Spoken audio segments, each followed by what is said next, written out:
Welcome councillors, staff and community members that have joined us tonight via webcast. Due to the rapidly evolving events in the ongoing COVID-19 pandemic, it is agreed for everyone's safety to conduct tonight's public forum remotely. I remind our viewers we are still bound by a public health order that currently restricts large gatherings in confined spaces and requirements in physical distancing. Council have a responsibility to ensure our community staff and councillors are safe, and that includes creating a safe environment. It is for these reasons that at present we are unable to have the public attend in person. That includes continue to hold our ordinary meetings remotely. The situation is evolving and one that will continue to be monitored in consultation with our staff and councillors. Our priority is the safety of our community, staff and all of the councillors. It is with that in mind that we will monitor the circumstances week to week and consider all the factors. Restrictions are changing at a rapid rate. For these reasons, please ensure that you remain up to date with current information through federal and state government websites. For council-run facilities and events, please check our website. Being COVID-19 safe is everybody's responsibility. Please play your part by ensuring you practice physical distancing, good hand hygiene, and stay at home if you are sick. Avoid crowded places that would limit you to being able to physically distance yourself from others. If you're in a crowded space, for example on public transport, take precautions and wear a mask. I now declare the public forum open. We are holding the public forum today to hear from community members who have registered to speak on items before the council meeting tonight. I ask that the community members be listened to in silence and with respect. I would like to remind those watching that due to the public health order, we will continue to hold the meetings remotely and update the public on any changes that may occur. I'm pleased to advise that this public forum will include members of the public joining us remotely. We will also be able to address the council and councillors may choose to ask questions. I'd like to remind the speakers and indeed everyone that the forum is being webcast.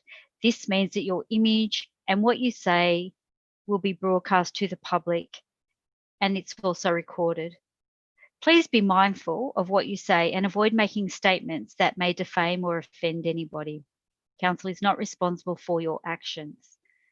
Please switch your mobile phones off or onto silent for the duration of the forum. I'd like to acknowledge the traditional custodians of the land, the Dark and Young people, and pay my respects to the elders, past, present, and emerging. Do any councillors or staff have any conflicts to disclose in the matters being discussed in the public forum? There are no hands. Thank you, councillors. I'd like to again remind community members that registered to speak that you will have 3 minutes to present and that your presentation is being live streamed and recorded. Once your presentation has concluded, please be advised that councillors may have some questions they wish to ask you. At the completion of your presentation and questions, we will ask that you stop sharing your screen and mute your microphone to allow other speakers to address council. I note the following people have requested to address the public forum. Stephanie Short on item 3.9, response to the notice of motion, soap in public toilets 4, and Kathleen Watson, 6.3, notice of motion, Forgotten North Gateway, disgrace 4. The speaker, item 3.9, response to the notice of motion, soap in public toilets. I now invite Ms. Stephanie Short to speak. The meeting staff will unmute you. Councillors, we will, after Ms. Short's presentation, invite questions. Thank you. Thank you very much, Mayor Matthews, and good afternoon, councillors, and thank you very much for the opportunity to talk with you. I've got 3 points today. I'm wanting to introduce myself and Operation Soap in Public Toilets. Secondly, make a recommendation that you consider installing soap in all 154 public toilet facilities in the Central Coast region. And thirdly, read out a contribution from Dr. Tony Adams, who's the former Chief Medical Officer of Australia, who's a resident of Avoca Beach and very much in support of having soap installed and maintained in all 154 toilets in the Central Coast. Very briefly, I'm a professor at the University of Sydney. I'm a professor of medical sociology, where I teach evidence-based healthcare in the Faculty of Science and the Faculty of Medicine and Health, with a background in physiotherapy. I'm a third generation Central Coast resident, having moved here 5 years ago to look after my mother, who was experiencing dementia, and she's since passed away. I'm a resident of Woy Woy. And I'm also concerned about keeping the community safe. So Mayor Matthews, I'm so glad you started with emphasising safety of the community, because I started being concerned about the lack of soap in public toilets. It then became an issue on social media, and a lot of friends and colleagues and members of the community developed a public campaign, Operation Soap in Public Toilets. So it took off in the local area, including putting soap in public toilets. And then it was reported in the local ABC Central Coast Radio, NBN television several times, and it's also been featured quite prominently in Peninsula News and Central Coast newspaper. And I hope you've received my submission to you today. I sent it through last night, actually, on an email. So that's my background to the story. I'm wanting to thank you for asking council officers to investigate the suitability of installing soap in public toilets. And I note that council officers have suggested that you maybe consider installing soap in half the public toilets in the area. I'm asking you and begging you from a public health perspective to install soap in all the public toilets, because there's no public health reason not to. And I encourage you to look at the scientific evidence, the medical evidence, to put the emphasis on protecting the health of the public and our responsibilities as members of the community to protect the public. And I don't see any evidence from the council that contradicts that fact. I'd now like to beg your indulgence to read out the submission from Dr. Tony Adams, who's a resident of Avoca Beach, former Chief Medical Officer of Australia from 1988 to 1997, and also he's responsible for leading the World Health Organization Eradication of Polio program, which is the largest public health program ever successful in the world. And sorry, Ms. Short, you've actually only got, now there's no seconds left. So okay. You've actually exhausted majority of your time based on just, so if you want to quickly summarise, I'll allow you just to quickly give a synopsis of what. Yep, the synopsis is I'm supporting Dr. Tony Adams' request to support the proposal for soap dispensers in all 154 public toilets. We're in the middle of a serious worldwide pandemic, which has already caused tens of thousands of people's deaths. Quote, there is no room for complacency, and hand washing is one way of limiting the transmission of the virus from person to person. End quote. Thank you for the opportunity to talk with you. Sorry, thank you, Ms. Short. We have a question from Councillor Marquette. Councillor Marquette.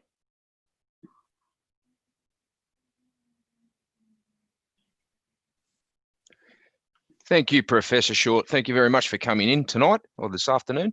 I just had a question in regards to, obviously you'd know a lot more about this than I would, which is why I wanted to ask. So when we're talking COVID and the pandemic and hand washing, I've just been reading something put out by the New South Wales State Government, obviously on good hand hygiene, and how you really need to, for instance, if you're a lady or a man that wears jewelry, you need to remove all your jewelry. You need to make sure you wash your hands for at least 20 seconds. You can't just leave it there. You need to dry them with hand paper towel or with obviously an automatic machine. And if you don't do that, there's a big chance you still have COVID on your fingers. So what I'm worried about is, from what I can see, the units that we're suggesting here are push button units. So if I go into a public toilet and I did wear a heap of jewelry, the last thing I'm going to do is take it all off and put it all over the dirty stuff in a public toilet. So isn't there a big chance here, if we're using push button items, that we're going to have hundreds of people touching the same surface and actually spreading COVID? Thanks for the question, Councillor Marquette. If you've pushed the button and then you wash your hands are clean after you've pushed the button. Oh, I totally agree. What I'm saying is, but when you read what you need to do to ensure the COVID's definitely gone, it's a hell of a scope. And if you don't do that, there is a chance there that you're actually spreading that. So I don't think everyone's going to go in there and wash for a full 20 seconds when there's a line up. And I don't think everyone's going to take all their jewellery off. And I don't even know if we've got paper towel dispensers next to these things. It doesn't say in the report that we do.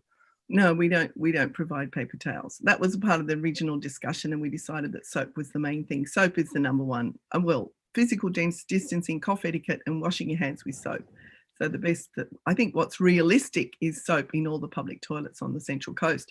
And that's what Sunshine Coast did in March. That's what Byron Bay did in March. A lot of the council areas in Sydney already have soap in their public toilets. So it's Wouldn't they make more sense being automatic, do you think? Professor Short, do you think they should be automatic, the dispensers? Well, I actually think there's a public health urgency to this, and I very much appreciate the council's done a lot of research on what's realistic and practical and affordable and what can be maintained and hopefully vandal proof.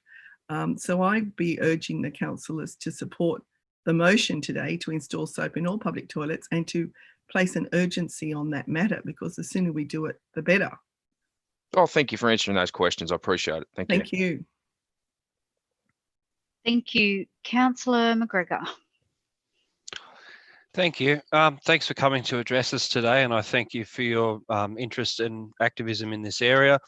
My question to you would just be, what are some of the lessons that have been learned, or what are some of the things that have stuck out to you through your involvement in the soap in public toilets campaign and in the space as well?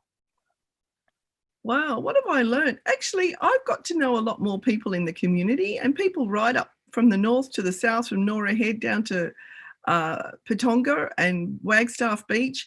And when I was putting soap in the toilets, people would talk to me and say, thank you for doing this, and bring up issues about people with disabilities, people with old people in the family, children. So there's been a lot of support, and it's been reassuring actually that so many people care about not just themselves, but the other members of the community. So it's been, and if I could just add one thing, Councillor McGregor, one of the reasons I've had the time to do this is because you can probably see I'm working from home. I'm employed by the University of Sydney, but I'm actually been working from home since March the 9th. So it's because I've been working from home as a resident of Woy Woy that I've had the time to do this. And it's been an opportunity and a privilege to hopefully contribute to the health of my own community.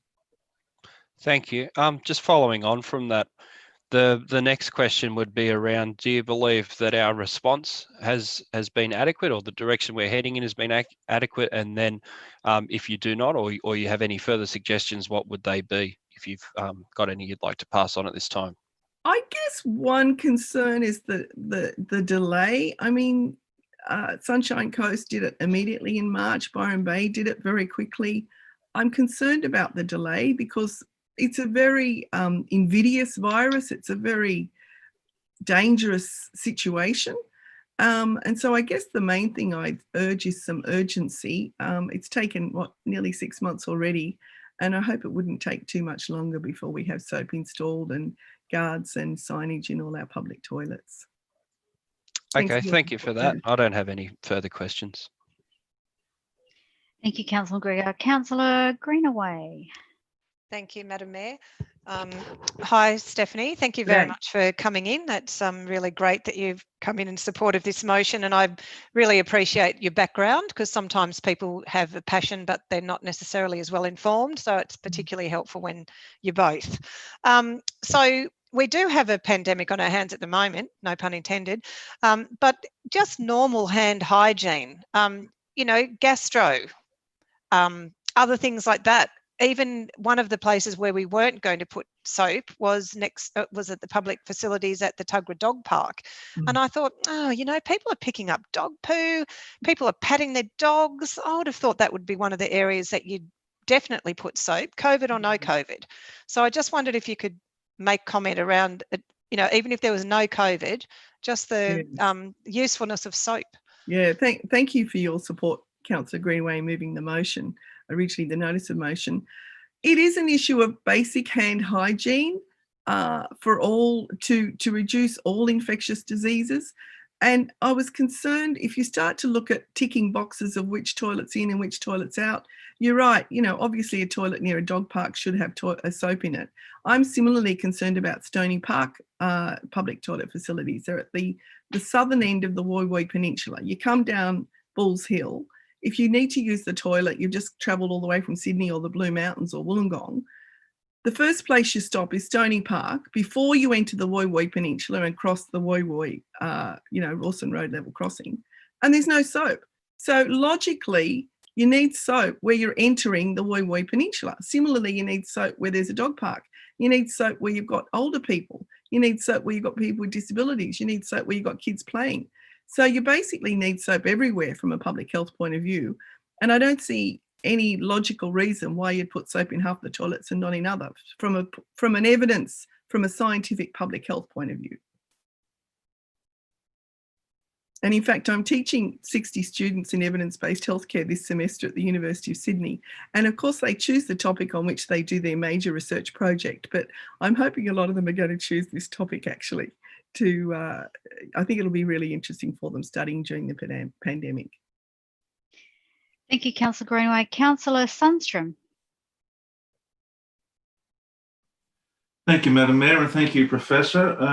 It's been interesting to watch this campaign grow and take a hold of the Central Coast, and the support is wide. The support for soap going into public toilets is wide across the state, and I imagine it's wide across the nation as well. I had the opportunity to receive an email from Mr. Tony.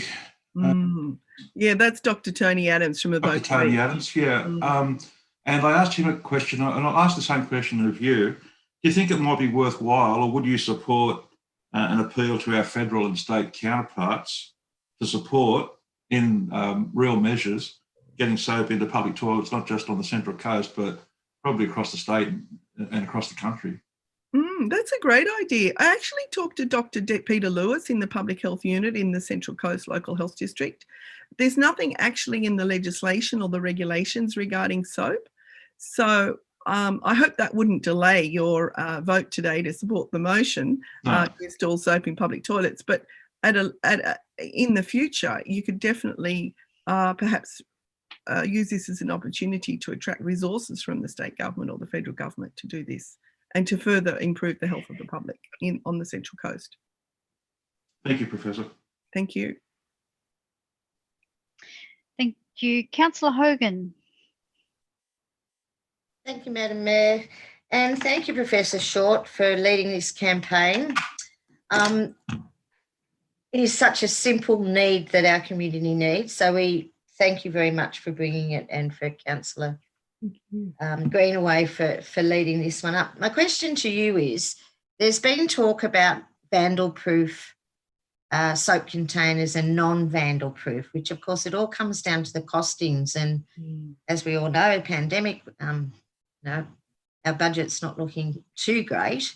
However, what's your take on that with your experience on the coast around vandalism and soap?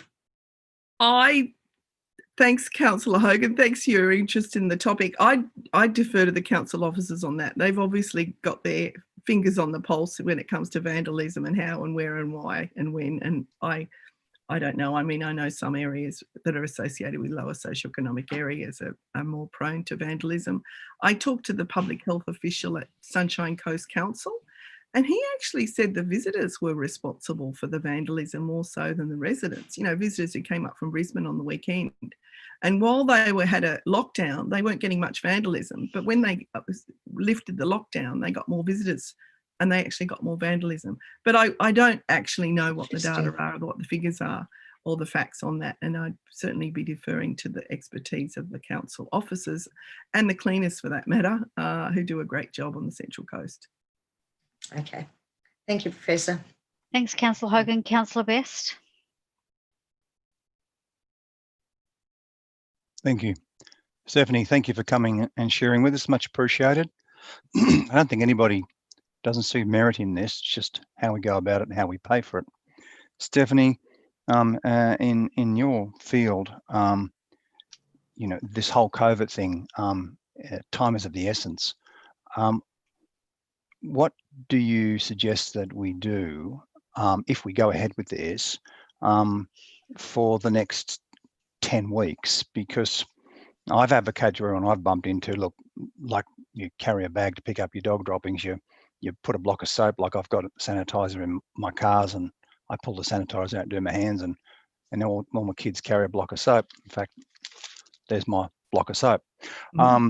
We've got 10 weeks before we can get any dispensers, and I've just got dispensers for my office, and they're telling us that it's just blowing out timelines. So it won't be possibly till Christmas if we vote tonight to do this, and the staff are recommending 74 sites and we've got 154. So if we go for the whole lot, the line could go well through Christmas.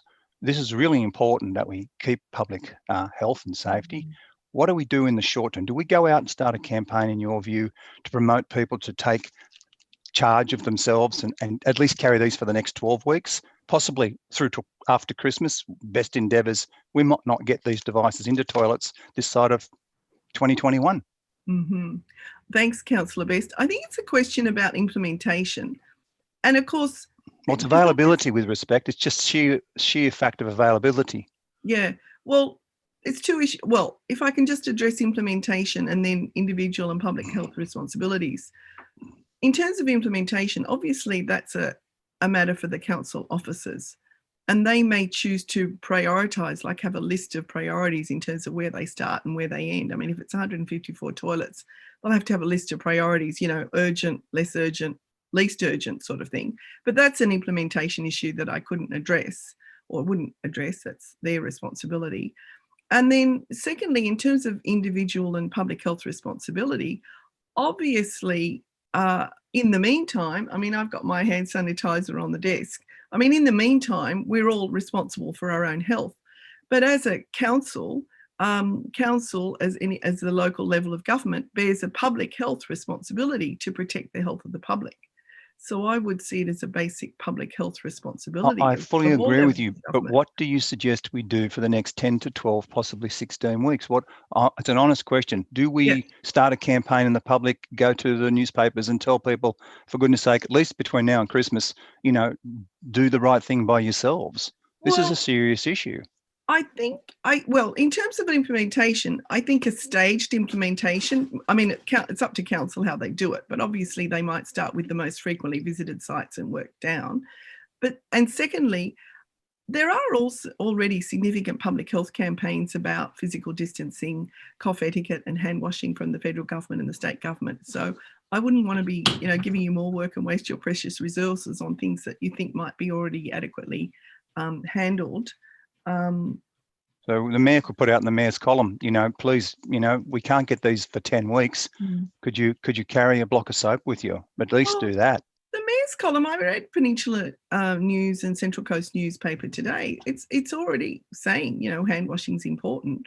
The council's already emphasising that. In fact, you emphasised that in your opening remarks tonight, Mayor Matthews. So I think you know, absolutely welcome that. Absolutely. So don't encourage people to carry soap. Just tell them to wash their hands. Oh, well, people might carry hand sanitizer or soap, or, you know, they've got their ways and means, haven't they? Some people avoid public toilets, but I'm not going to suggest that because not everybody can. Thank you, That's Stephanie. why we have public toilets. Thank you very much. Thanks. Thank you. Thank you, Ms. Short. It would appear that there are no further questions. So thank you. Thank you. And I urge you all to support the motion. Thank you. Lovely. Thank you. Councillors, we now have item 6.3, the notice of motion, Forgotten North Gateway. And I'm now going to invite Shane Sullivan of Council to read the submissions of Ms. Kathleen Watson. Thank you, Ms. Sullivan. Thank you, Madam Mayor. Mrs. Kay Watson, member of Toukley Action Group, 30-year resident, homeowner and ratepayer of Toukley area. Also, in my early years, me and my whole family and friends were holiday makers in this area. I am writing this letter in support to Councillor McLaughlin and Councillor Best's motion for Forgotten North Gateway disgrace, and give them permission to read my letter out and table this letter at the meeting of my concerns and issues raised. What on earth are councillors doing with this lovely part of Central Coast Toukley? Just look at the disgraceful derelict mess and asbestos dangerous exposure we as residents are being subjected to. With our children walking on these rotted wood and piles that children and visitors are being exposed to. with all the safety issues confronting us, all through total negligence on behalf of this council and its councillors? Do you councillors think that by giving us lovely parks on one section where children play right next to this dangerous site with the Vietnam Park on the other side is good enough for the people of Toukley and its visitors? It isn't good enough, and how dare you all subject us to this exposure? It is an accident waiting to happen. Don't make the same mistakes as previously happened by ignoring the plight of the Womble residents' houses falling into the seas, promising to do something for them for years. Act now. With these new parks come babies, children, families, community and visitors who are venturing over to this dangerous area with asbestos and rotting timbers. North Lake Gateway is a main thoroughway throughway to our CBD of Toukley, through to our many beautiful beaches and lakes, which bring tourists and dollars. If you just look before you go over the Toukley Bridge, what do you see? This disgraceful derelict building. Then you look at the RTA and MTA rubbish dumping ground. What do you think? You're entering a ghetto. Then with these new affordable housing, aged care in an isolated small coastal community with little infrastructure. Councillor supporting this new ghetto Toukley. It is time Toukley was given the respect by listening to this community. Please clear up this disgraceful derelict buildings, get onto RTA and MTA immediately before a serious accident occurs, and the people of Toukley will in turn respect Central Coast Council and its councillors. Thank you, Madam Mayor. Thank you, Ms Sullivan. I will now declare the public forum closed and that you're invited to watch the webcast of the council meeting, which will commence at 6:30 p.m. A link to the webcast can be found on council's website. Councillors, I'll see you back at 6:30. Thank you.